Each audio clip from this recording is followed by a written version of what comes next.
Hello again. I am Gedalia Meyer, teaching for RootSource, Israeli Jews teaching Christians worldwide. This is the lesson 6 of a continuing lecture series entitled Images of God, Names of God, in which we explore the different ways that Jews through the ages have had of perceiving what God actually is, the different images of God that come out of the various Jewish texts. We have been focusing on the Torah, the primary text of Judaism, the Bible, to explore these different images of God, and we're focusing on the different names of God as they appear in the Torah. So far, we've concentrated on one name, the name Elohim, which we've seen several images that come from the name Elohim. The image of God as the creator, as the force of nature, as the one who speaks and changes creation, as the one who makes things and tinkers with things, and the image of God as one who rests and lets creation be. In this week, we are going to explore a different image of God, a combination image of God, as it says in the title here. So what does it mean, a combination image of God? So let's look at the set of verses we're going to be studying. This is from Genesis 2:4. And here is the verse. Eile toldot hashamayim va'aretz bihibaram, biyom asot Hashem Elohim eretz v'shamayim. Here's the translation. This is the history of the heavens and the earth upon their being created, on the day that Hashem Elohim made the earth and the heavens. The verse itself is a little bit awkward. It's not 100% clear what it's supposed to mean. It's not even 100% clear what the real translation of this verse is. But the important point we want to focus on is A, this verse seems to be recapping or summarizing all of the first chapter of Genesis. Namely, this is talking about the creation of the heavens and the earth. It only seems to focus on that first verse of the creation of the heavens and the earth, but it's going to be the history of that whole thing. Now, another important thing, the most important thing for our purposes, is the name of God that is used in this verse. It says, here's the name Elohim right there, as we see in the translation, but there's another name here, the name Yud He Vav He, which is called the Tetragrammaton, the four-letter name of God, which is considered to be the actual name of God. Jews have a tradition that we no longer know how to pronounce this name, even though these little marks near the letters are vowel marks that should tell us the correct pronunciation of the name. The tradition is that we don't really know the correct pronunciation of this name, and it's been lost for up to 1700 or so years. So instead of pronouncing it as it seems to be written here, Jews pronounce the name when reciting it in prayer or in reading the Bible, in reading the Torah itself. They pronounce it with the word Adonai. When not in that context, Jews simply say the word Hashem, which is the way it's going to be written out when we translate the word. Hashem means the name, which is exactly what this four-letter word is. It's the name of God, as opposed to Elohim, which is not technically a name of God per se, as much as almost a description of God. This is the actual name of God. So with that in mind, what does it mean when the name is combined with the word Elohim? It's Hashem Elohim. It's not just Elohim, nor is it just Hashem. It is Hashem Elohim. I want to point out that only in these two chapters of Genesis, chapter 2 and the next chapter, chapter 3, is this combination of names used widely. The combination does come up occasionally in the rest of the Bible, but it's very occasionally. It's maybe a dozen or so times in the entire rest of the Bible that the combination of these two names comes up. Whereas in these two chapters, chapters 2 and 3, it comes up exclusively. It's always Hashem Elohim, the two of them. So what is this supposed to mean? This is going to be the new image of God that we are going to hope to get out of the study when we study these two chapters. So we don't know yet what it's supposed to mean, the combination, so let's look at the next verse. So here we go. V'kol siach hasadeh terem yihiyeh ba'aretz, v'kol esav hasadeh terem yitzmach. Ki lo himtir Hashem Elohim al haaretz, v'adam ayin lavod et adama. And all the bushes of the field were not yet on the earth, and all the grasses of the field had not yet sprouted. For Hashem Elohim had not brought rain on the earth, and there was no man to work the ground. So this is very interesting. It's, again, a recap of the creation story, but it says there were no plants, no bushes of the field, and no grasses of the field were there yet, because Hashem Elohim had not brought rain on the earth, and there was no man to work the ground.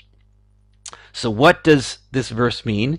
Weren't all these things created in the first chapter of Genesis when it talked about the creation of the plants? Didn't it rain? It must have rained at some point during that span. So what does it mean Hashem had not brought the rain? So the key point here is to understand Hashem Elohim had not brought rain. It wasn't just Elohim, but Hashem Elohim that had not brought rain.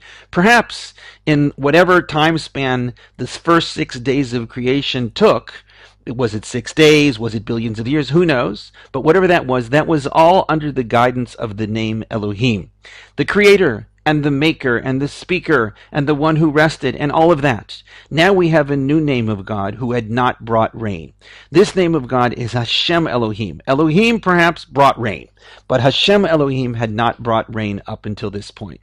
What does this indicate to us? That the bringing of the rain has something to do with the presence of people.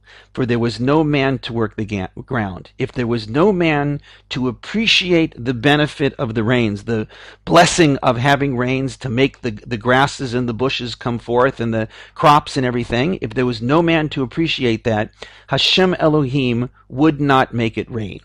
Hashem Elohim only brings rain when there's a man to appreciate the blessing of having rains. What does this indicate to us about this name Hashem in combination with Elohim?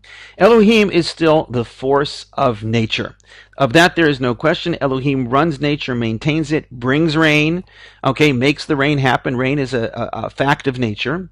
But there's something else. There is the Hashem factor that tempers the Elohim factor. The Elohim factor is simply nature at work with no changes in the order of things. Hashem is classically identified as the personal God, the God who enters into the lives of people and makes them see things differently than they had seen them before. Hashem is not simply the force of nature, which is an impersonal force that just keeps on running, keeps on chugging away. Hashem is not like that at all. Hashem, if anything, is supernatural, can intervene within nature and intervene within the lives of people to change them on a personal level so that they see things differently than they would have seen them had Hashem not intervened. So here we have, it says, Hashem Elohim had not brought rain on the earth, and there was no man to work the ground. Since there was no man to work the ground, that's why Hashem Elohim had not brought the rain. Hashem was waiting for a person, man, to work the ground to appreciate the blessing of the rains. So now we go to the next verse, and it says, Ve'ed ya'aleh min ha'aretz, v'hishka et kol penei adama. A very simple verse. And a mist rose from the earth, which watered the surface of the ground. No name of God here, no combination name of God. It's simply sort of answering for the previous verse, which said God hadn't caused any rain. So here is that mist, which was missing, and that mist is going to water the surface of the earth. And then what happens? So we all know this verse. It's a very famous verse. Vayitzer Hashem Elohim et hadam afar min ha'adama. Vayipach be'apav nishmat chaim, vayhi ha'adam lenefesh chaya. This is Genesis 2:7. And Hashem Elohim formed the man from dust of the earth, and he breathed into his nostrils a breath of life, and the man became a living being. So again, we have that combination, Hashem Elohim, the combination of the two names, which forms this new image of God. What is that image doing? It forms the man from the dust of the earth, breathes into his nostrils the breath of life, and the man became a living being. Again, we have to ask the question, wasn't man already created in the first chapter of Genesis? So the answer, of course, is yes. Man had already been created. That was the idea of let us make man in our image. But again, that was Elohim. Elohim, that image of God as the creator and as the maker, made man and in some way or another shared the making of man with man. In this case, in this retelling of the story of the creation, it is not simply Elohim making man, it is Hashem Elohim forming the man. Hashem Elohim is a different image of God. It's God as the force of nature, and God also as the personal element, the personal deity that is going to intervene into the lives of man. So that personal force of nature, if you want to call it that, And Hashem Elohim formed the man from the dust of the earth. So the nature was involved in this. That's the Elohim factor. But there's also a personal component that was missing before. So this is retelling the creation of man with the personal element of God there. And Hashem Elohim formed the man from dust of the earth. And what else did Hashem Elohim do? He breathed into his nostrils a breath of life. And the word there is nishmat chayim, a breath of life. The word nishmat is a word which perhaps we're going to be seeing every now and again. It's a derivative of the word neshama, which is the classic biblical word for the soul. So this soul was breathed into man, and man became, Vayihi Adam lenefesh chaya. The man became a nefesh chaya. Nefesh is a somewhat alternative Hebrew word for soul, but it actually means more like a being or a person. The man became a living person. So there we have Hashem Elohim forming the man, not creating the man, not making the man, but forming the man, shaping the man as a combination of dust of the earth and breathing into his nostrils a breath of life, the neshama, the soul. So that is what man is, combination of earth and soul, and that combination makes the man into a living being. This could only be done by this image of God, the image of Hashem Elohim. It was an act of nature. The workings of man's body and the workings of man as a living being is an act of nature. We have nature within us. We have DNA. We have our bodily functions, and the way our lives work is a function of nature. But it's not just nature. There is also Hashem who plays a role in that, and Hashem makes this combination of dust of the earth and God breathing in a breath of life. That combination makes us the unique creatures that we are. We are products of nature, and we also are the direct work of Hashem. So that is this image of God, Hashem Elohim, a combination of a personal touch from a deity and the hand of nature. With that, we are going to close out for this week. We have this new image of God, which we will be exploring more in depth next week. Until then, I am Gedalia Meyer, signing out. I am always happy to hear from you. Please contact me anytime at this email right here.